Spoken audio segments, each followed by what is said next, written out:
trying to get the screen a little bigger so I can see what's happening. Good afternoon. I am feeling fresh. I am feeling just great. I just took my shower. I made my lunch and I am just going to just take it easy today. It's one of those days. The loudspeaker outside in my community, my neighborhood, drove by with the speaker, saying we're having caroling later at 4. What they say, 4 to 5:30 or that time this evening. So I guess, I will be going out to do caroling later. It's Christmas time, so these are the things my neighborhood does to keep us, you know, with the vibe, with the Christmas spirit. Let the Christmas get you in a good mood. That's us. But my dears, every Christmas I normally get a nice live Christmas tree in Kingston. So my son, because I got sick last 2 weeks, so my mom, she is the elder in the family business who, have made it what it is today. And so she decided to initiate my son to also have a very top post in our family business. So, sweethearts, in order for me to not be burdened or stressed so much, so she was like, well, Chrissy, you know, you are doing just so much in the family. It's a lot. It's a lot to expect. When she came into Kingston. My son brought her into Kingston to, do their part of whatever they do in the family business. And sweethearts, when my mom came in, she was like, "Oh my gosh, it's so hard. How do you do that, Chrissy? How do you do so much?" You know me with my little godly self. With God, all things becomes possible. Yeah? I am a praying person, so the more I pray, the stronger I get, right? So I can't say that God does not answer prayers and God does not give us strength when it is needed. But here this one now. So her solution to the amount of work, because she thinks it's the amount of work that made me stressed, when it's not really the amount of work, it's the interaction with negative people that makes me stressed. Toxic people that makes me stressed when I have to interact with those type of people around me. Work does not stress me. I love to work. I born working. According to my mom, I've been working from I was in her tummy. That means I was just a born worker. Yeah. My sister was born first. Well, when we came out, as I said, I don't remember seeing my auntie Juliet as she says she was there, but I don't remember. It's just stories what they tell me. But I remember seeing Auntie Pansy and Auntie Bev. That's my Indian side of the family. So basically, I was brought up mostly Indians or with the Wilkins, you know. So they were part of my influence in growing me. So when Auntie Bev now is supposed to be my favorite, and Auntie Pans now is Ivory's favorite. I think that's how it goes because I remember there was one time in my childhood when Ivory lived with Auntie Pansy, and Auntie Bev was always with me. So and we were branded that way. So Auntie Bev is always my lifesaver as well as I am her lifesaver because when she got sick, I had to reach to Florida to massage her out and help her out and stuff, and we bonded so well. And then it's the same with me when I'm not feeling too good. She's always, how are you? Are you okay? And she's always, trying to find out how she can help to make things better for me. So I appreciate it a lot, Auntie Bev. You're such a charmer. So thanks again for your love and your care. But my son now is now a part of the managerial position of which my mom has given it to him to help me out so that I can have life a bit easier instead of hard and stressful. And I am blessed that I'm practically off my medications for the high blood pressure, thanks to my husband in helping to do it naturally. My new housekeeper, who telling me tips of natural healing because she's a herbalist. Her family is all from the herbalist um, thinking, mentality. They like the natural herbs for your medicine. As she always quotes, and my husband always quote, let your food be your medicine. And God has created all the herbs and the spices as the medicine to heal yourself. So if you don't want to go the route that your mom and your dad went with the medication and dying just like that, you have to start putting in the right herbs in your body and the greens and the stuff. See my snack? I eat slowly, so I take my time, especially when I am not that hungry because I've been eating throughout the morning and taking care of myself the whole weekend. So I have been really on a good mood, a good path. Being in my own beautiful space in Kingston. I like my space to be calm and quiet, listening to the birds. I'm watching TV. Went to church online and singing some gospel songs, reading my Bible. I have moments when I have to retreat to that little personal space of mine without the noise, and the nagging in my ear. So because it's Christmas, I told my son, come, let's get Christmas tree as usual. Sweethearts, you know what the child said to me? I'm wasting money. Could you believe it?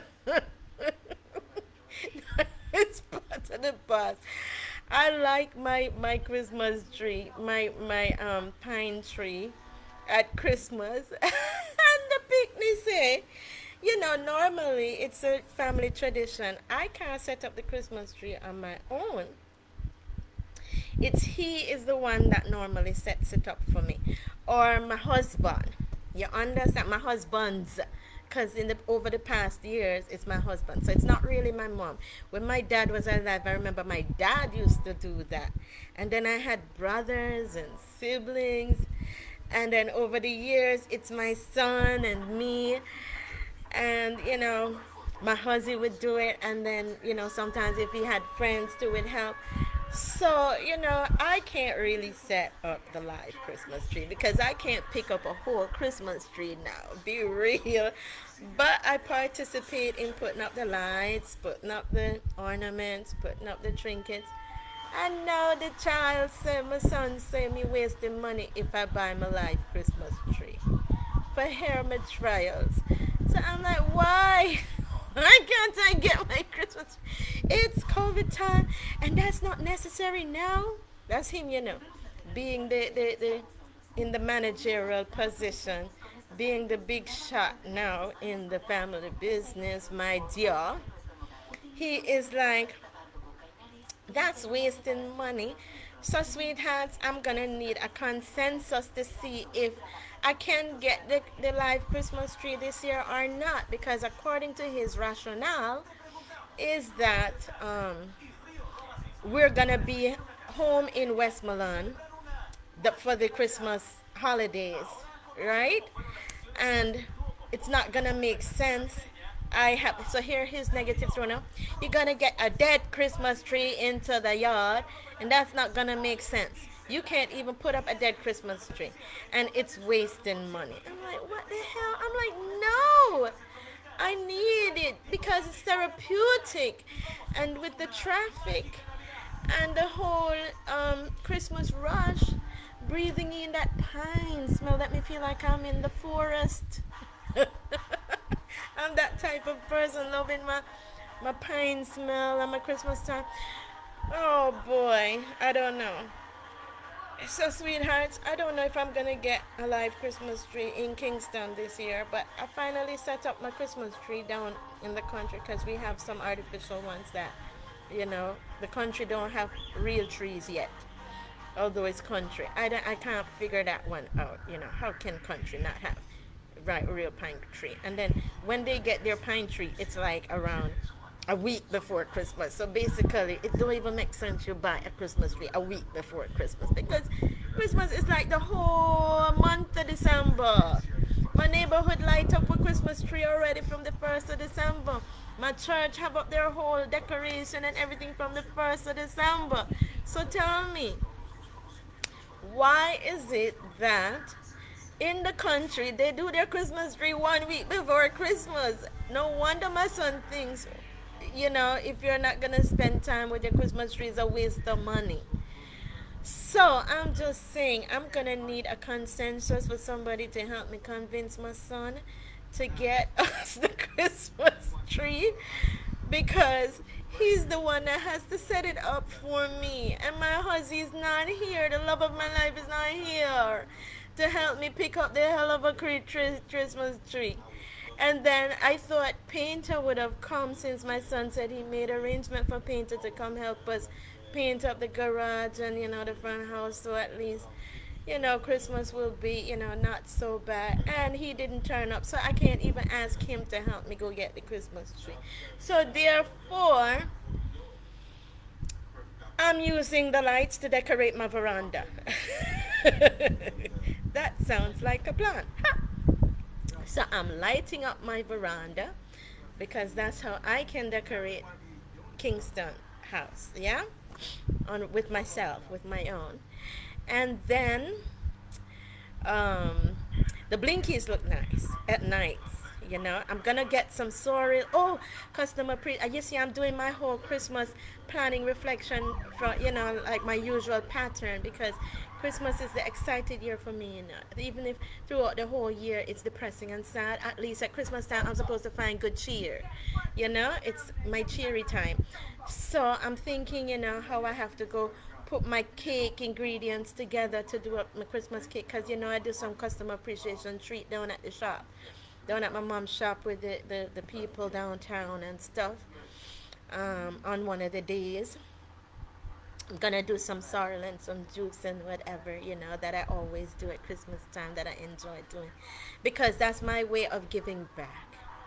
And in life, you have to give back. You can't just take. That's not living. Living is, you can give as well as you can receive. Yeah? So when, you know, it's in my nature to be a generous person, that's me, but they're always like, you need to have self-control. Mind you, give away everything, because some people don't have discretion, some people don't have conscience. You know, if they know you're a kind person, they would want to take everything away from you and not leave you with nothing, not leave you and your family with anything. You understand?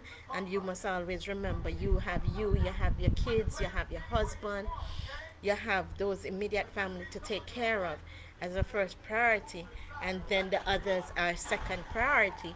So I understand that. So I therefore, in order to balance out that family thing, I try to make sure that, you know, the immediate family is okay, and then I take one step forward to check on the extended family, and then the other members of the family, and then, you know, the friends, because as you know, life is a hierarchy. So in everything we do, it's all about a hierarchy. So it's a hierarchy of needs for ourselves as a human being, it's a hierarchy of needs for our family, you know, and then at the same time, you have to have priorities, you know, the right priorities, put the right things in place. So, sweethearts, my thing now, I'm gonna have to weigh out a consensus and really see if it's necessary to get that Christmas tree, and see if we can convince my son to get us the Christmas tree and help me set it up, or set it up, and so I will decorate, because he is boss man now, my dear. So I'm stepping up in our life. And that's what life is about. As we go along, we all are intended to step up in our life. If you're living a life and you can't get better, that means something is wrong with your life. We don't change, as the study shows, that people don't change. People remain the same, but they get better at who they are. Yeah? So, as you see us growing, we're getting better people. We're turning into better people, better versions of ourselves originally, because we're born a certain way. You know, we're born to do God's will. We're born with His particular purpose. So it's whatever was happening in your environment, in your family, that when God created you in your mother's womb, when God touched your mom and dad and say, you're gonna come into this world, you're coming into this world for that particular purpose, because God knows what He is doing. He's never wrong. And remember, God is the creator. He's the one that makes each and every one of us, not really us. You know, we are just the instrument of which He uses to create us through, right? So, when we're wondering what all this Christmas thing is about, and all this Jesus' birthday and all that, the drama, and people be like, oh, you guys so lie, Jesus don't born in this day, because you have that religious conflict going on with the Seventh-day Adventists and the Jehovah's Witness and the all the different churches. You know, you have that. But in truth, sweetheart, whatever it is that you calculate out, they found December to be the most suitable time to celebrate Jesus' birthday. So I am happy with that, because sometimes I do that too. Sometimes I am having my kid's birthday or even my birthday, and it comes, and then I can't have it on that particular day, so I choose a day that's most suitable for me to celebrate my birthday or my kid's birthday with them. And that's enough. You know, what more do you want? The point is that God exists. Jesus came into the world to serve a purpose, to let people know that He's real, and with Him having His faith, believing in Him, miracles do happen. Praying, keeping Him in your heart all the time, He will make the difference into your life in whatever situation you cause Him to do. Now, it is for us to understand that keeping God close to you, keeping Jesus into your arms and into your heart, is the first or foremost. It's not human beings that we worship. We don't worship human beings. We worship a Lord and Savior. And the Lord and Savior of which, because we believe in something that some people can't see, some people can't hear, because they are, just blah. I don't know, but God make everybody different. And as He said, let His will be done. So we all have free will. So then we choose to worship Him if we choose to. It's not a force. He does not force us to worship Him.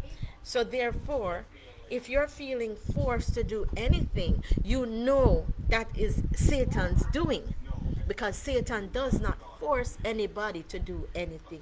It is supposed to be in your free will to do for others, what you feel like doing, because you're a godly person. Yeah? And it is your free will to do for yourself too, because if you can't love yourself, how can you love another person? And the first in finding joy and to share your joy is to find joy within yourself. So, me at Christmas time, these are the things that I find joy in. I find joy in singing my Christmas carols, singing songs, dancing, sharing, giving gifts. Oh boy, I started wrapping gifts already, picking out gifts of things that I know some of my people would like. Like I go around, and when I go around and I shopping, it's not about getting nothing too expensive because you're in competition to show so you have a whole heap of money and you can buy and spend a whole foolish rubbish. That's not normal. That's abnormal behavior. I try both off and broke yourself. Show off on broke people, say you're broker or you're richer. It's nonsense. The point is that when you give from within yourselves, it's just going around, and people who has been there for you throughout the year and who has been helpful towards you You sometimes see things that reminds you of them, that's just me. I go out, and if I go shopping and I see something, and I know that would suit my husband good, or that I know that will suit my housekeeper good, or I know that will suit my son good. Hmm? He would have liked that if I got that for him. Or my mother would have loved that if I got that for him. That's what, gift giving is about. So gift giving is not about we're trying to broke ourselves to run competition with who give the most expensive gift. That's stupidity, according to me. Right? If it's normal to you guys or other people, nothing wrong with it. That's how you do it. Everybody is different, everybody is an individual. But as I say, gift giving is not about how expensive the gift is. It's a necessity, because sometimes you can buy somebody, just an example, yeah, somebody have a big screen TV, a 65-inch TV, and because you don't know, so the person have the 65-inch TV at them yard, because you don't ever got them house, but because you want to show off, say yes, you have enough money and you can afford to buy a 65-inch TV to give somebody, you go buy the 65-inch TV to give a person to show off. When the person like, what the hell, I already have a 65-inch TV, where this idiot, that's what this person will be thinking of, where this idiot come give me the 65-inch TV for. And then there was, well, it's the thought that counts. But then the other person is like broke. The person can't even afford the 65-inch price TV, but because they want to be impressive to say, I gave you an expensive gift for Christmas, they go brought themselves to give the gift of which you don't need. So just to remind you, Christmas is not about trying to broke yourself. Christmas is just about sharing. Just sharing. If you're mean and you don't feel like giving nothing, you don't ever have to give nothing. If you're going around a family for Christmas dinner, you can all cook something, prepare something, and say, I bring this to share with you since I'm coming over your house for Christmas dinner. You understand? You bring something too. But I mean, I'm not used to the whole heap of vagabonds, because as I say, I grew up in a big family, and I had a chef, I had housekeepers, and I had a big family who chipped in to help with everything. As I said, I never see my Auntie Juliet, so she never in my house at all. I don't know. She was supposed to be doing some family business of which she fall short with. So me not entertain her and her beliefs and her thinking and where she coming from. I am just getting that experience now in my old age of her, because mom is there and mom invites her into my space to interact, and this is what comes out of that kind of interaction. Total nonsense, which I can't fathom.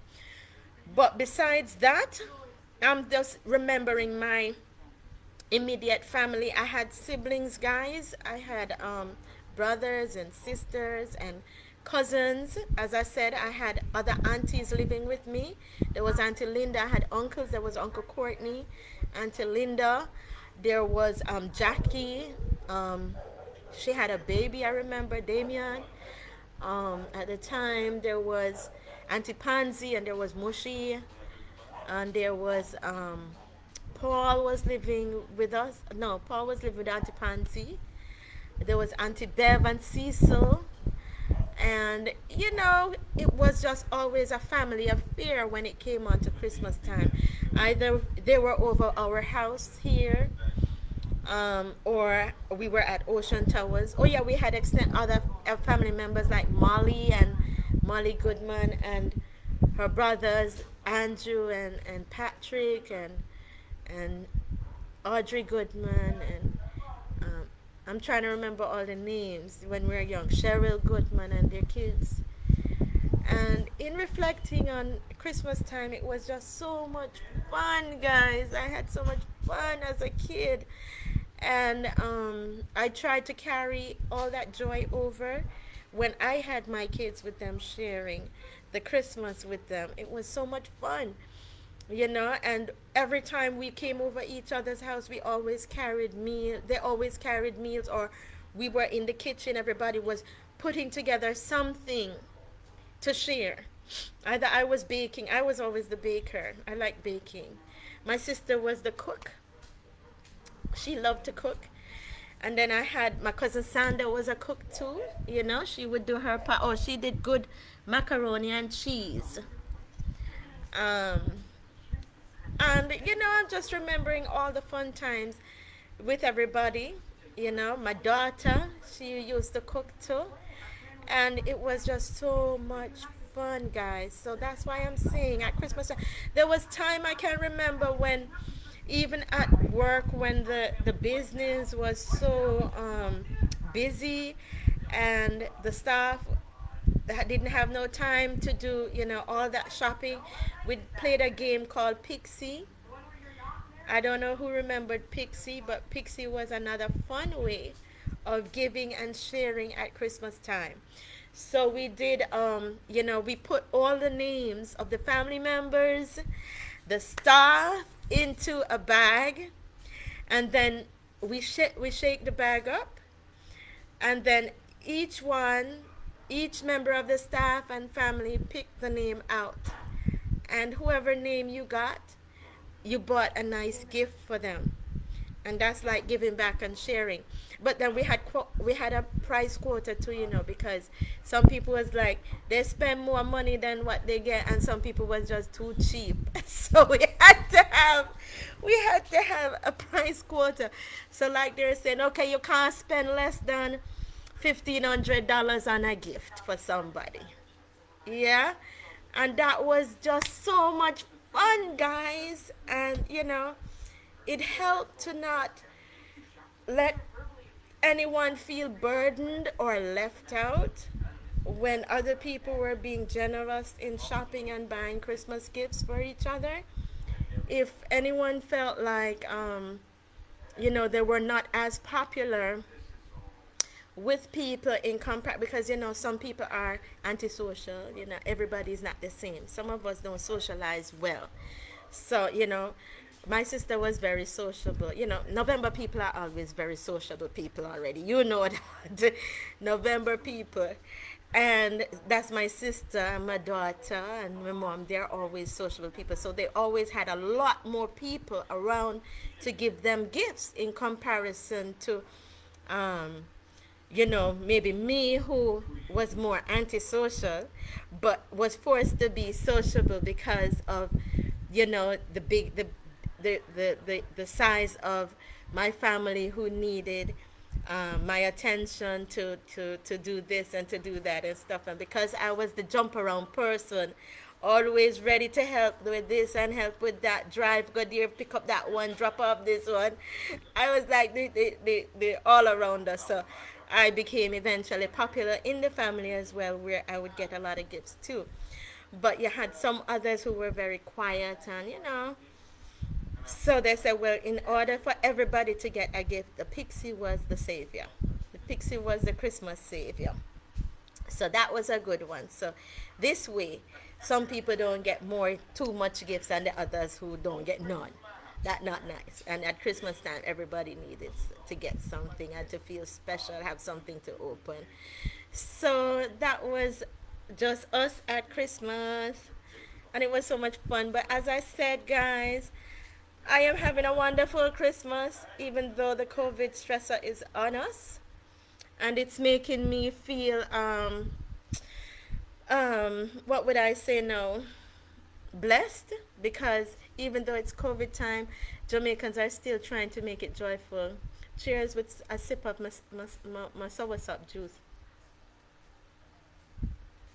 I made some natural soursop juice and my greens. I'm always munching away, but life is beautiful when you don't have a whole lot of anger and miserableness around you. And the only time you can have anger and miserableness is if you have to mix with people who are angry and miserable, right? I'm a happy person, always been. As a child, people used to be like, why you always smiling? You always smiling. You never cry. I'm like, yeah, I cry, smile. You know, sometimes I'm laughing and I'm crying because it beats the purpose of crying, crying, crying. because what does crying do? Sometimes you just have to laugh it off, laugh after them, you know. It doesn't make sense you're crying, crying, crying, unless you cut yourself or you hurt yourself or whatever. But every time I cry, my mom is like, you need to smile, you need to smile. Especially growing up, my mom is like, you have to smile, you have to smile. So, you know, she grew me well because she made me smile a lot. But a lot of people who are miserable don't like to see people who smile a lot. So it's good to avoid mixing with those type of peoples. Once you get that incentive, once you get that instinct in going around certain people and you see they're always grouchy and miserable and carrying on, why go around them? Why spend time with them? Unless you too happy and you want to feel what misery can feel like, then be my guest, go around miserable people. But I think miserable people feeling it because sometimes they're in pain and they don't know how to ease that pain, and then again they don't even want to take advice on how to ease that pain because they feel that the pain they're feeling is you causing it on them. So if you remove yourself from them, then they'll realize the pain they're in is them own pain, is them feeling it. You are not the contributor of the pain because you're doing your thing, you're living your life. If you ever notice that most of the people who are away from you always happier and doing their thing, and the ones that are around you are nagging, nagging, nagging, it's because they're miserable people. So in order to keep your joy, if when you look you see people miserable, you take away yourself from them. You have your home, you have your space, and that's most important, right? I lived here at my home all my life, right, that I can remember, right? As a child, I think I moved in this neighborhood around age 5 or 6, and in living here I had a lot of siblings and cousins and uncles and brothers, and you know, a lot of family members here, even friends lived here with me. But after everybody got big and became their own man and woman, because this wasn't really their home, they were just sharing space with us until they were able to get somewhere of their own, because this was more my mom and my dad's home. And knowing that my dad died and everybody had to break away, like brothers and sisters had to go get their own inheritance of the business and lands and cars and um, their career that they like, you know, because some of them didn't want to stay in the family business. Some of them would sell out their family business. I'm like, oh, they must sell out family business, and I'm the baby, and they're supposed to be taking care of me, and they're supposed to be giving the baby everything. Well, so we thought, but it so happened that they gone off and doing their own thing. So baby had to figure her way out. So in figuring my way out, you know, I got married at age 19. That's a year after my dad died.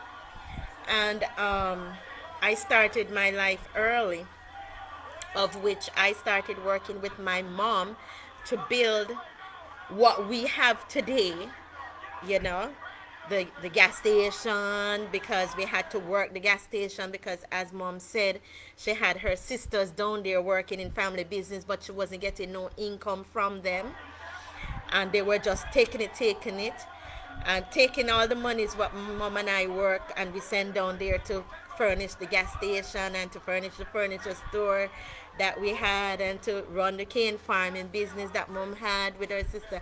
And mom was like, Chrissy, we're not getting no money in back. We send all the money that we work and we're gonna be broke. We're gonna mash up. I'm like, no man, I have a guardian. I go to church, because by then no, I wasn't going to Muslim church anymore. I was going to Stella Maris because my dad died, and I had heard that he had left the Muslim church, and you know, it was a whole heap of transitional chaos that was taking place. So I just go back to my birth church, which I was christened into, because as I said, I was born in St. Joseph Hospital, And that's according to mom, me drop into the nuns them hand from a barn. So the nuns them grow us. So grow me and my sister. So we grew up in the nuns them hand for a while until, we got able to start going to Muslim church, but with dad.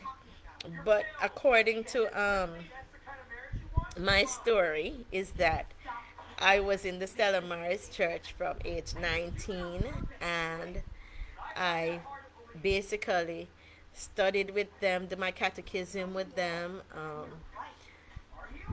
christened my daughter with them. Uh, we just did a lot through the whole Christmas time. We learned about the whole Christmas in the Catholic Church, and at the same time, we enjoyed, watching this lighting and the caroling service at church. It was just so much fun at Christmas time. So those are the memory we adore. That Christmas caroling and the Christmas time. Even at New Year's Eve, I was even in church when we're ready, with the kids. That was some fun. And then outside you would hear the firecrackers busting and the fireworks busting. We ran out. We said we gotta go. We abandoned church. We were just so much fun at Christmas time. So it was, I was just remembering all those times when we were, growing and growing the kids and stuff. And being at home here, I just found myself in that comfort zone where I adjusted the house to my comfort, where, we're not into each other's space. If we're unhappy, if anybody's unhappy, we have our own bedroom, our own kitchen to go to, our own living room, our own TV. When some other families will be fighting over the remote control to change TV channel, we don't know all that because each one of us in our home had our own TV. You understand? That was how independent we grew up, where we didn't have TV fighting over TV to watch certain channels, because we had our own TVs in our own space. So anything we wanted to do to our own comfort was always there. And I think that was a part of our joy, where each of us had our own space and our own things. We didn't have to borrow anybody's in the house, and that's what kept the peace all the time. When you have to share bedroom with somebody, or share TV or radio, or all them kind of personal little items, then you're gonna be tug and war, because you're like, but I want my thing and him gone with it, or she gone with it, and I can't get it back, and whatever, and now I have to buy it again because them don't come back with it, and whatever. So it's very important, guys, to have your own things, and respect the space that you're sharing with other people, because you want to be happy, yeah, and you want others around you to be happy. And if you're gonna have people around you, you can't be nuffing up yourself and nosing yourself into their business all the time. You have a partner, and you have some people in your morning with your partner. That's your partner. They don't have the same right to say who you should marry and who you shouldn't marry into your family. It's your choice when you choose to marry a particular person into your family, because you're the one that's going to live with them. Now, if a family member is going to tell you who to get married to, it has to be that understanding to say, why do you want that particular person to be married to that particular person? But you can't just say, you are not supposed to marry this person, or you have to marry this person. At the end of it, after you suggest this person to marry to this person, then it is next the person who is going to be involved in that situation to make up their mind, to choose to say, do I really want to marry this person that my family is forcing me to marry or suggest, because as I said, they shouldn't be forcing you. The person suggests you marry. So it's a thing with rich people, people with money. They like to keep money in the family. So when they're pairing their kids, they're not going to pair their kids to say, you rich and me want you to marry a poor one. They'll never ever do that. Always remember, so when somebody works very hard to put themselves into a prominent position in life, if they're gonna pair their child with somebody, they're gonna give their child somebody who can work just as hard as they have, or who has that monetary support or background, coming from a family with monetary support and background, because they don't want to know they had their child and then they're gonna come the day when their child is gonna suffer because they pair them to a partner who is incapable of taking care of the child in the way that the parents used to take care of their child. You understand? So it's logical, and it's understandable when a parent or parents or a family would like to pair their child to another person who is on similar par with their family members. Yeah? So I don't know. The church have that thing. I picture it and say it is evenly yoked, because I would say that is evenly yoked scenario. The Bible and the churches call it evenly yoked. So I would refer it and reflect it as an evenly yoked scenario. But I just think it's logical. It doesn't even have to go to that form or that part of you're trying to find evenly yoked. It's just common sense. It's just unfair for somebody to work very hard in putting themselves into a reputable position in society, and then you're going to pair them with a partner who is lesser, who does not have that standard to uphold, who does not have that ambition to want to have better for themselves. And in addition, you're going to mix with a person who is, I don't want to be up there, I want to be down, I want to be down. I'm like, what the hell? You want to be down with what? With what? I mean, I know them have this thing about Librans. Librans are, luxury freaks. They love the finer lifestyles, and they love, the poshness and whatever. I don't know, but Librans are just so risky. Yes, we love the luxury life, we love it, but at the same time, we will work hard. We will work hard to give ourselves that luxury life. We are not the type of Librans who will sit down and expect another person to work and give us the luxury life, because we are workaholics ourselves. Because as you see, the Libran sign, it's a scale. You know what scale is? It's a machine. It's not even human. So Librans aren't really human beings. Librans are a machine that you program them and them work, and machine don't pop down. Machine just keeps work. You service them and you put them back to work. Because we love the finest things in life.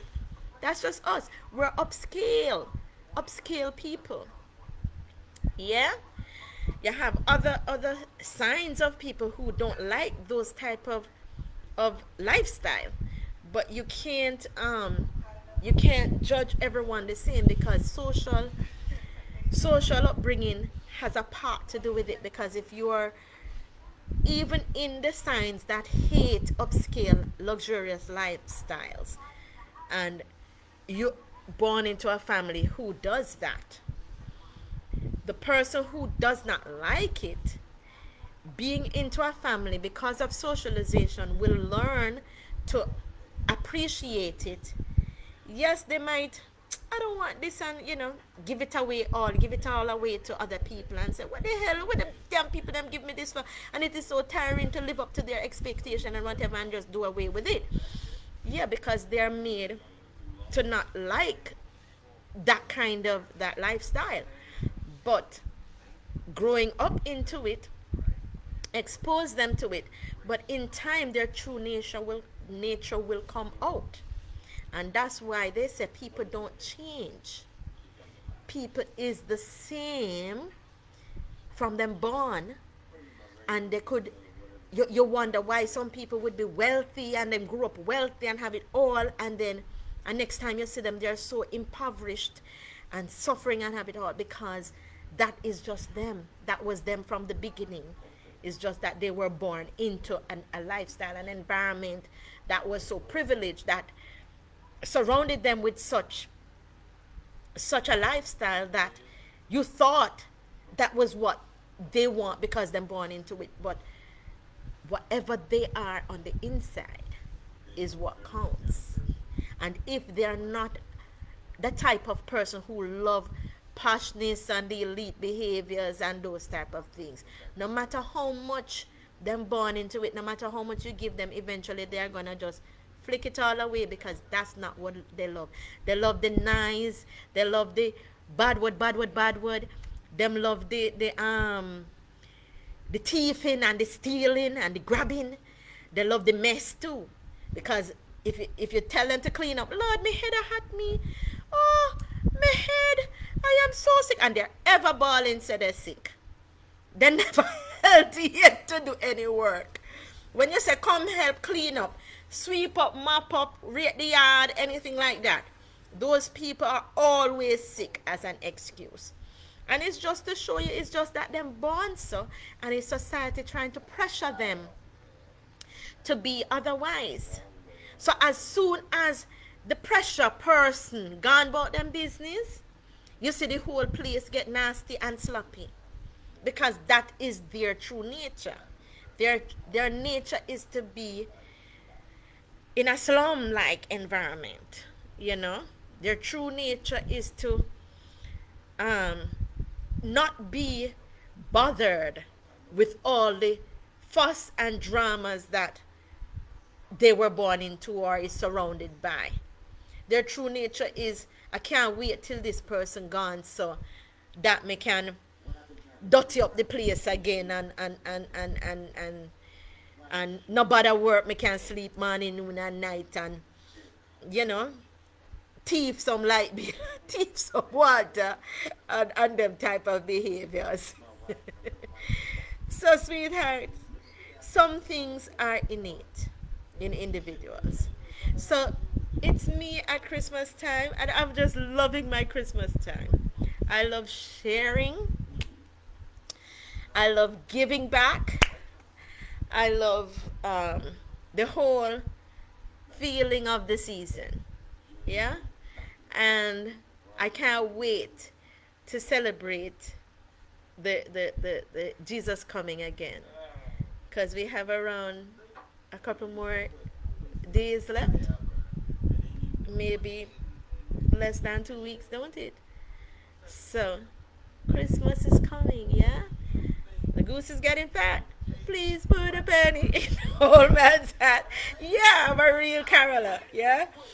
So, you have a good evening now. You know, I think I've shared enough of my life with you, and I've been having a wonderful time in Kingston, and I appreciate the help of my son. Just that I want him to be convinced to help me with the Christmas tree. I'm trying to rationalize it out. So if you can influence him and ask him to get the Christmas tree for mommy this year, I will be even more happy than I am today. According to him. But I'm wasting money. It's in my trials. Anyway, life is just for living.